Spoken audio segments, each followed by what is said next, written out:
Hey guys, brought the Waterhousing out to get some surf and water shots. I ended up loving the way the images came out and I posted them on Instagram. Got some messages from people who were asking how I use this thing, what kind of tips I have for people that own water housing units. So that's what I'm gonna do in this video. I'm gonna put together some clips of kind of the day in the life of going out and shooting with it, and then after those clips I'm gonna dive into some of the information that I could give you guys, the problems that I run into, and the tips that I have for when you are using this thing.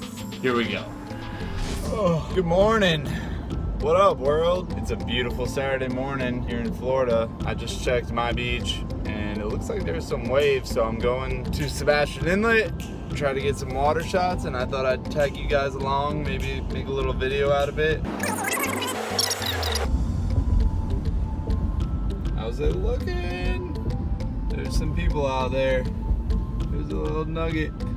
There's definitely people out there. We'll see. Hard to tell. Kind of looks small.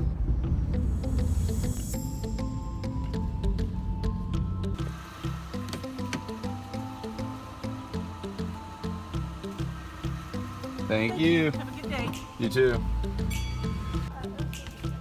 How is it?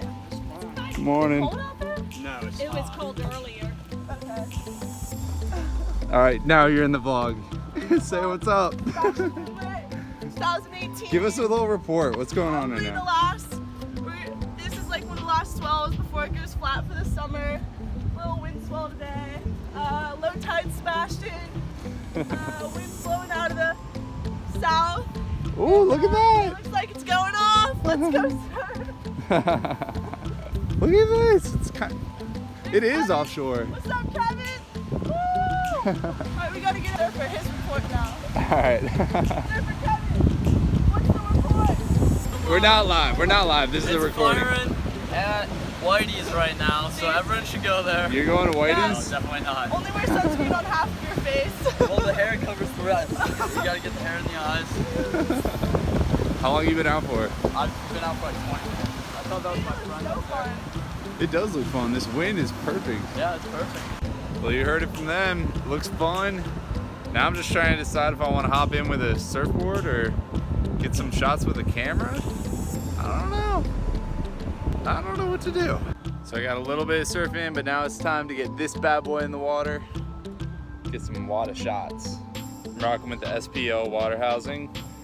For anybody that wants to know, this is a 2470 dome port. Sony A7S II inside.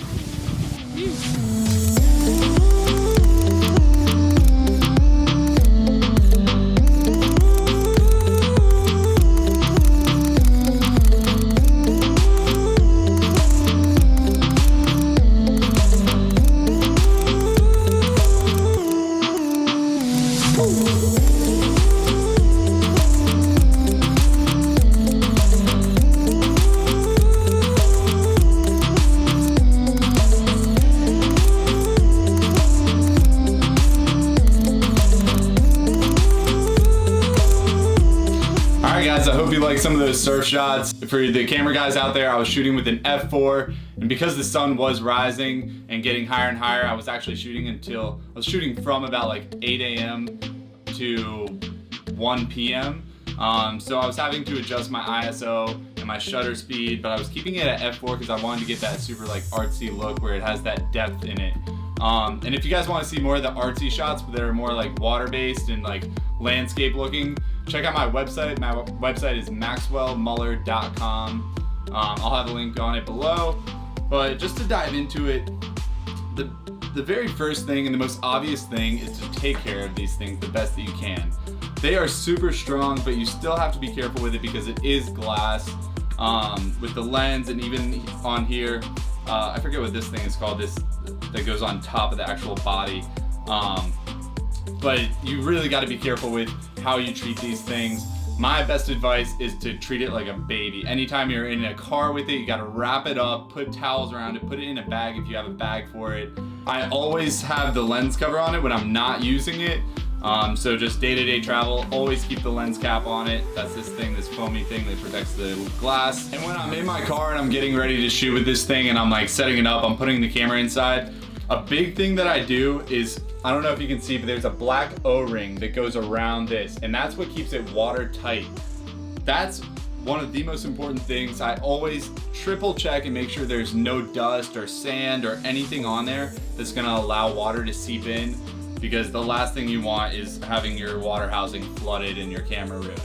So make sure, triple check that your O-ring is completely clean and sealed tight. And then when I'm going down towards the water, I actually triple check the water seal on this. So basically I'll go down to the water with my fins in my hands and I'll dunk the water housing into the water 3 times. That's just kind of my habit, just to make sure that nothing is getting in there. And I'm looking actually through that glass to make sure that there's no water seeping through onto the camera. I'm looking for any kind of like slight drops of water that might be inside there, because if there was, I would turn right back around and go back to the cart and make sure that I did everything right. Because sure, if you have one of these things, you've spent a lot of money on it, and the last thing you want is your camera and water housing being ruined. So next step is getting actually into the water. Like I said, I have my fins in my hands, and depending on what the shore break is like or what the waves are like or the beach is like, I usually get into the water, then I put my fins on. Maybe I'll do like a GoPro video of this or something, but then I put my fins on, and I always have this strapped. Lucky for any SPL customers, this brand, it comes with a leash, so I tie this leash around my left arm like that, so that way even if it does fall off, it's still gonna be attached to me in some way. And so I'm putting my fins on, I have that leash strapped on me, and then I feel good to go.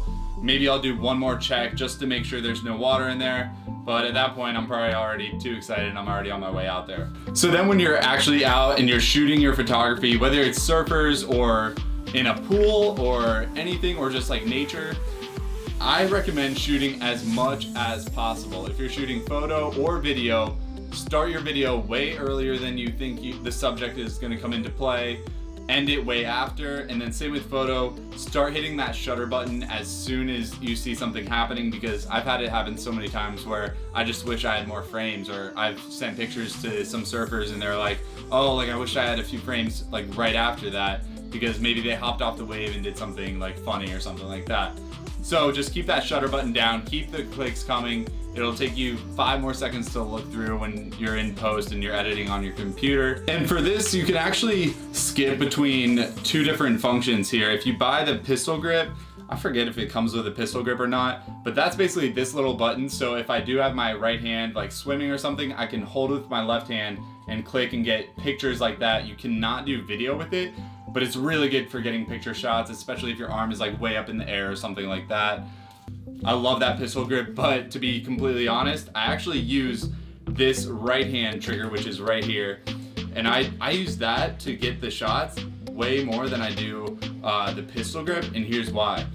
For this, I was using a 24-70 lens, which is a zoom lens, so you're able to, with this little lever, zoom in and out. And so I do that with my left hand. I don't know if there's some guys who do it with their right, but for me, I think it's a little more stable because I'm able to like grab my hand and like wrap my hand around the water housing, and then like with my left hand, I'm literally in the water, like moving it like that, zooming in and out as need be, while I'm getting the shot like this. That's just my point of advice. I think it works best for me, and actually I find it a little bit more stable in that way because my hands are out like this. Usually my arms are tight, so I'm trying to keep the camera as steady as possible when shooting video and photo. I want my sequences to still look fluid. So then when you're all finished up and you're coming out of the water, that's when shit hits the fan, because then you're being like, you're probably exhausted because you've been swimming around trying to get these really good shots, or you're talking to your buddies at this point and it could be just like dangling around or something. Make sure you still take care of this thing, and actually the very first thing that I do when I get out of the salt water with this is I rinse it with fresh water. Salt has a tendency to deteriorate anything that it touches, especially these metal knobs and screws around the edges here. So I'm always rinsing off with fresh water immediately after I'm shooting with it.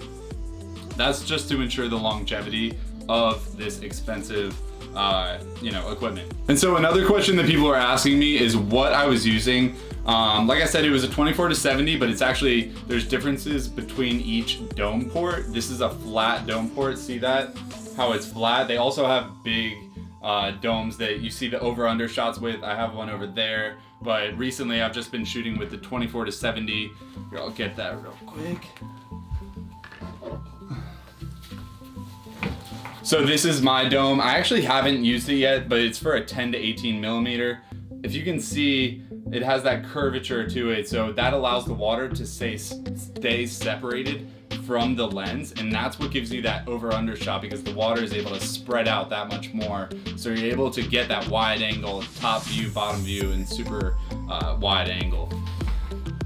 So being from Florida, another thing for us to think about is the shore break and how shallow it can actually be. And sometimes we're working with rocks, sometimes we're working with hard sand, or even soft sand can still damage your equipment. So here's what I recommend. When you're going out, and you might just overthink this, when I'm doing a duck dive and I'm going under a wave, I'm actually turning my water housing this way so the glass is facing away from the bottom. And what that allows me to do is to be not shitting my pants when my lens hits the bottom.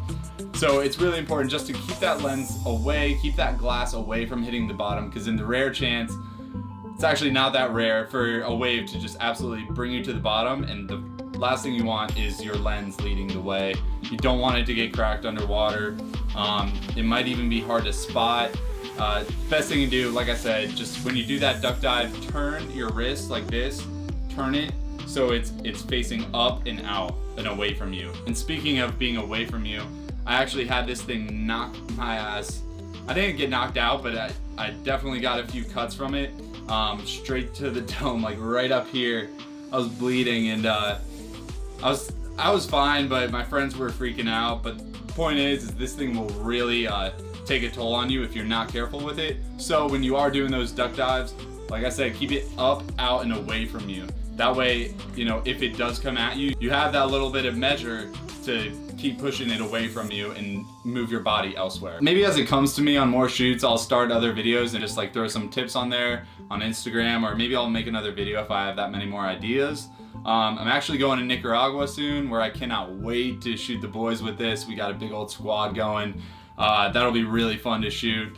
I'm bringing all the toys there, but maybe that'll be a good time to do another video and kind of give some more pointers on, you know, my experience, my tips, and some of the problems to avoid, and just the, you know, the best way to use these things. They're super fun. If you don't have one, look into them. When I was looking, I had so many questions to ask. So if you're trying to compare products, or you want to get a good sense of what to get for a certain style of shooting, shoot me a message or comment below. I guarantee, I promise you, I will respond and give you my honest answer. I'm not getting paid by SBL to do this, so I'm just giving you my best advice, and you know, anything that you guys ask for, I'll answer wholeheartedly.